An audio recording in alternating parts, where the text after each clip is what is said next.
آج کا ہمارا موضوع غریب کون ہے حقیقی معنوں میں حدیث رسول صلی اللہ علیہ وسلم کی روشنی میں۔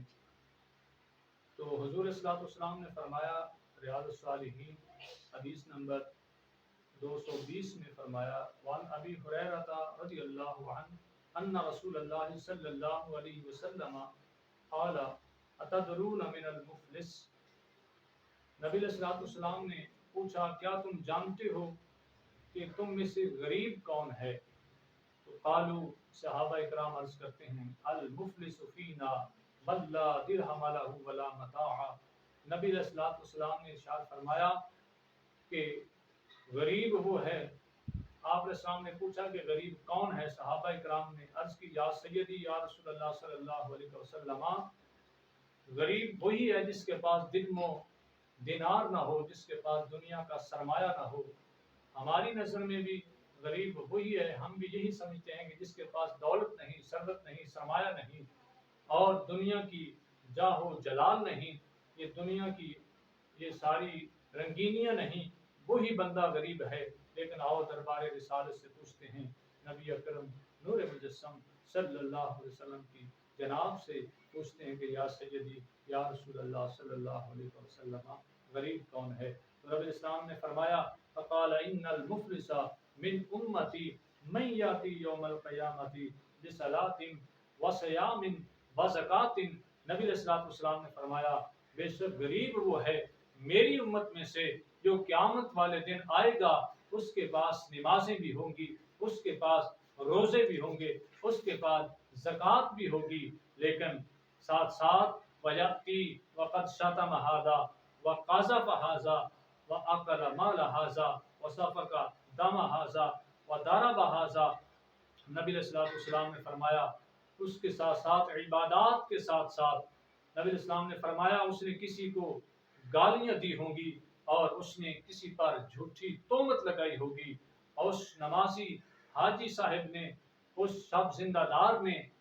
عبادات کی طرف تو مکمل توجہ رکھی، لیکن بعض اوقات ایسا ہوتا ہے کہ لوگ معاملات کو پس پشت ڈال دیتے ہیں اور عبادات کو ہی سب کچھ سمجھتے ہیں، حالانکہ معاملات کی کتنی سختی ہے اور معاملات کتنے ضروری ہیں ادا کرنا۔ تو نبی علیہ الصلوۃ والسلام نے فرمایا نمازوں کے ساتھ ساتھ، روزوں کے ساتھ ساتھ، زکوٰۃ کے ساتھ ساتھ، فرمایا اس نے گالیاں بھی بکی ہوں گی، جھوٹی تہمت بھی کسی پہ لگائی ہوگی، اور کسی کا مال نہ حق دبایا ہوگا، کھایا ہوگا، کسی کا نہ حق خون بہایا ہوگا، کسی کو نہ حق مارا پیٹا ہوگا۔ تو نبی علیہ الصلوۃ والسلام نے فرمایا یہ وہ اس کے سارے جرائم ہیں جو قیامت والے دن اس کے ساتھ جب نامہ اعمال کھلے گا تو یہ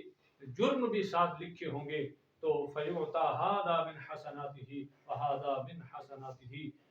اس کی ساری نیکیاں جو زندگی کی ہیں، نمازیں جو ہیں، دیگر اچھے اعمال جو ہیں، وہ ان لوگوں کو دیے جائیں گے جس کو اس نے گالیاں دی ہوں گی، جس کے اوپر اس نے جھوٹی تہمت لگائی ہوگی، یا اس نے کسی کا مال نہ حق دبایا ہوگا، یا کسی کو تھپڑ مارا ہوگا، یا کسی کو نہ حق قتل کیا ہوگا، تو یہ ساری نیکیاں اس مظلوم کے پلڑے میں ڈال دی جائیں گی اور ساری نیکیاں ختم ہو جائیں گی۔ فَإِنْ فَنِيَتْ حَسَنَاتُهُ قَبْلَ أَنْ يُقْضَى مَا عَلَيْهِ، ابھی اس کا قرض پورا نہیں ہوگا۔ سید عالم صلی اللہ علیہ وسلم نے فرمایا قرض پورا نہیں ہوگا لیکن اس کی نیکیاں ختم ہو جائیں گی اس سے پہلے کہ یہ جو معاملات ہیں وہ مکمل ہو جائیں۔ نبی علیہ السلام نے فرمایا اخذ من خطاياهم فطرحت علیہ ثم طرح فی النار، پھر ان مظلوموں کی جو برائیاں ہیں، گناہ ہیں، وہ اس کے اوپر ڈالے جائیں گے اور پھر اس بندے کو جہنم رسید کر دیا جائے گا۔ اندازہ کرو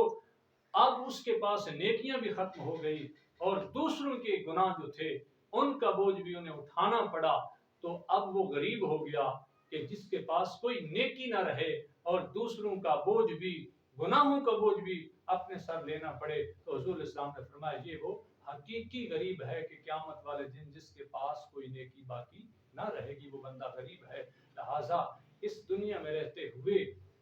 اچھے اعمال بھی کریں، عبادات کے ساتھ ساتھ معاملات کا خصوصی خیال رکھیں۔ ہم کئی مرتبہ ان چیزوں کو قطع نظر کر دیتے ہیں، صرف نظر کر دیتے ہیں، توجہ نہیں کرتے، جس کی وجہ سے ہمارے یہ سارے معاملات جو ہیں وہ خراب ہو جاتے ہیں اور قیامت والے دن ہمارے لیے باعث شرمندگی ہوں گے۔ اللہ تعالیٰ کی حضور دعا ہے ہمیں عبادات کے ساتھ ساتھ اپنے معاملات کو بھی بہتر کرنے کی اللہ توفیق